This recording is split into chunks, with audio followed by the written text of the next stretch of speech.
Hello students. Hello sir.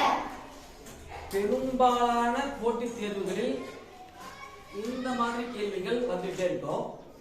நம்ம போட்டித் தேர்வு அதாவது NMMSல 2016லயும் இந்த கேள்வி கேட்டிருக்காங்க. Very interesting question. இந்த இன்ட்ரெஸ்டிங்கான क्वेश्चனை யார் போடுறீங்க? ஜஸ்ட் மாத்தி யோசிச்சா போட்டுடலாம். மாத்தி யோசிச்சா போட்டுடலாம். யார் போடுறீங்க? வாங்க. நான் இந்த பக்கம் போடாம இந்த பக்கம் போட போறேன். 121 வர்க்கமூலம் 11 இப்படியே போட்டுருக்கேன். பிளஸ் இருக்கு பிளஸ் போட்டுக்கிறேன்.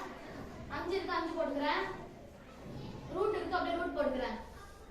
11 5 கூட்டினா 16 16 அப்படியே போட்டுக்கிறேன். ரூட் போட்டுக்கிறேன். 16 வர்க்கமூலம் 4 இந்த 4 பிளஸ் இருக்கு பிளஸ் போட்டுக்கிறேன். அப்படியே 21 இருக்கு அப்படியே போட்டுக்கிறேன்.